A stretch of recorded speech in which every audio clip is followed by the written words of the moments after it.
Tere, head vaatajad! Eesti eest nädala uudised eetris selle poolaasta viimast korda.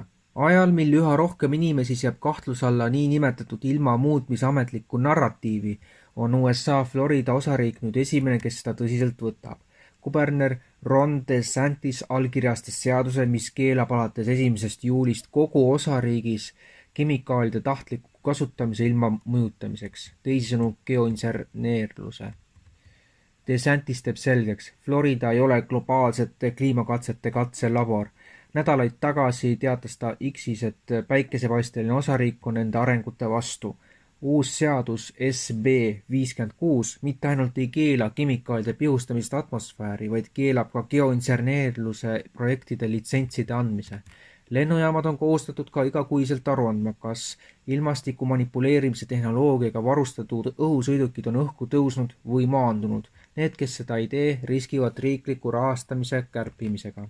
Teated USA rünnakust Iraani sihtmärkide vastu ja Iraani lubadus Ameerika baaside vastu kättemaksuks koos ähvardusega sulgeda Hormuzi väin tekitavad farmaatsiatööstusele kasvavat ohtu, kuna Hezbollah ja Hautid kaaluvad väidetavat sekkumist, võivad tagajärjed ulatuda kaugemale geopoliitikast, mõjutades ravimite tootmist, levitamist ja uuringuid kogu maailmas. Esimesed praod globaalsetel energiaturgudel ilmnesid siis, kui Shelli tegevjuht hoiatas, et igasugune häire väinas, mille kaudu liigub umbes 25% maailma naftakaubanduse voogudest, võib avaldada tohutut mõju ülemaailmsele kaubandusele. Tankerite prahtimishinnad tõusid The Guardiani andmetel järsult. Tegelikult tõusis Brenti toornafta hind üle $77 barreli kohta, mis ajendas kindlustusandjaid oma preemiaid tõstma ja laevandusettevõtteid seda marsruuti täielikult vältima. Selline energiakulude tõus lööks ravimitootjaid rängalt. Need tegevused sõltuvad pidevast energiavarustusest puhasruumides, HVAC süsteemides, tootmisüksustes ja steriliseerimise protsessides. Isegi lühiajaline kulude tõus võib kogu tarneahela tasakaalust välja viia.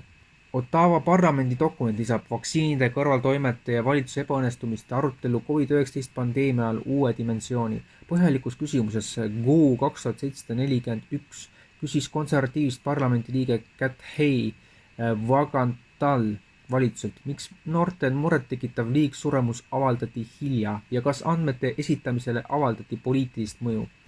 Vastused tekitavad rohkem küsimusi, kui annavad vastuseid.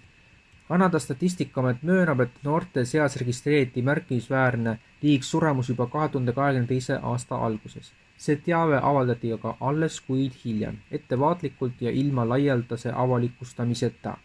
Ametivõimude sõnul oli põhjuseks andmete hilinenud laekumine provintsidest, kuid see ei selgita, miks provintsi ministritele, meditsiinikolledžitele ega tervishoiuasutustele otsest teavet ei edastatud. See oli oluline puudujääk informeeritud avaliku arutelu jaoks, näiteks vaktsineerimiskampaania riskide ja eeliste kohta. Valitsus USA's on kuupäeva juba paika pannud. 2024. aasta biokaitse aruandes kirjeldatakse 4. juuliks 2025 kavandatud välja mõeldud bioterrorirünnakut. Neil simulatsioonidel on hirmutav komme reaalsuseks saada. Ajakirjanik John Fleetwood on teinud uurimistööd ja tema avastused viitavad järjekordsele pandeemiale. John Fleetwood on just paljastanud äärmiselt murettekitavad DARPA dokumendid, mis viitavad uue pandeemia planeerimisele just sel hetkel. See ja mõned tema teised leiud viitavad peatsele aerosoolrünnakule. John on meiega, et seda kõike selgitada. Maria Z. kirjeldas, kuidas USA võimud valmistuvad 4. juulil 2025 toimuvaks väljamõeldud bioterrorirünnakuks, millele valitsus vastab nõelavabade vaktsiinide saatmisega kogu elanikkonnale. Ja need pole tavalised vaktsiinid, need on loodud jälgima, mis teie kehas toimub. See tehnoloogia on võimalik tänu hüdrogeelile, mida juba arutatakse ametlikes riiklikes hädaolukorra lahendamise plaanides. Fleetwood hoiatas, et kuigi neid valitsusstsenaariume kirjeldatakse praegu väljamõeldisena, võivad vabalt reaalsuseks saada. Piisab vaid vaadata varasemaid tulemusi. Selle teema kokkuvõtteks jutt siis käib USA's planeeritavast bioterrorirünnakust USA iseseisvuspäeval, mis on 4. juuli 2025 ning groteskseks muudab asja just see, et plaanitakse seda teha läbi nõndanimetatud aerosoolrünnakute ja ja hüdrogeel on selle juures ka oma komponendina välja toodud. Ja spekulatsioonid käivad selle ümber, et kas sellega siis hakatakse linnugripiks niinimetatud vaktsiine inimestele nii-öelda sisse mürgitama, et siis inimkonnast lahti saada. Igatahes arengud on muret tekitavad. Suurbritannia sotsialistlik valitsus avalikustas uued plaanid iga vastsündinud DNA registreerimiseks NHS-is. Eesmärk on varakult kindlaks teha erinevate haiguste risk, aga see pole veel kõik. Tehisintellekti hakatakse kasutama ka geenide analüüsimiseks. Plaan on võtta nabanöörist vereproovid kohe pärast sündi ja seejärel sekveneerida lapse kogu DNA. Isegi kui see võib teoreetiliselt olla hea idee haiguste ennetamiseks, avab see ukse äärmiselt häirivatele düstoopilistele stsenaariumitele. Eriti arvestades, et Ühendkuningriik hääletas just abortide legaliseerimise poolt kuni sünnini. Jah, te lugesite õigesti. Naine saab nüüd oma täielikult arenenud lapse abortit teha kuni sünnini ilma kriminaalsete tagajärgedeta. Washington Posti teatel ühendavad vaktsiinitootjad, apteekrid, meditsiini seltsid ja teised sidusrühmad, kes ei nõustu USA vaktsineerimispoliitika hiljutiste muudatustega, oma jõud, et luua oma süsteem vaktsiinide soovitamiseks ja ostmiseks, eesmärgiga mööda hiilda valitsuse tervishoiuametnike ametlikest soovitustest. Selle uue rühma liikmed, kes kõik saavad kasu vaktsiinitööstusest, sealhulgas mõned osariikide tervishoiuametnikud ja uus survegrupp, töötavad välja strateegiad, et säilitada varasem vaktsineerimise status quo USA tervishoiu ja sotsiaalteenuste ministri Robert F. Kennedy Jr. juhtimisel. Washington Posti andmetel osaleb see anonüümne koalitsioon praegu mitmetes läbirääkimistes, mille eesmärk on luua valitsusväline vaktsiinisüsteem, mis vastutaks vaktsiinide soovitamise ja ostmise eest. Wisconsini Madisoni ülikoolis töötavad Dr. William L. Murphy juhitud teadlased suukaudse mRNA vaktsiini kallal. Eesmärk suukaudselt manustatav mRNA tehnoloogia, mis ei vaja jahutamist. Ideaalne ülemaailmseks levitamiseks. Kaasarendaja Wisconsini vilistlusuuringute fond, WARF, mida harva mainitakse. WARF-i juhib Erik Iverson, Bill ja Melinda Gatesi fondi endine tegevjuht. Seal vastutas ta ülemaailmsete terviseprogrammide eest, sealhulgas vaktsiinide rahastamise ja programmidega seotud investeeringute eest. Kokkusattumus. COVID-19 vaktsineerimiskampaaniate algusest on mRNA tehnoloogiasse pumbatud $10 miljardeid. Gatesi fond on olnud üks peamisi investoreid. BioNTech, CureVac, Moderna. Kõik said rahastamist või tuge Gatesile lähedastelt võrgustikelt. Samal ajal on riiklik sund, meediasurve ja poliitiline puutumatus kinnistanud globaalse ärimudeli, mis hajutab riske ja erastab kasumit. Nüüd läheb etendus edasi ainult uue pakendiga. Ning saate lõppu.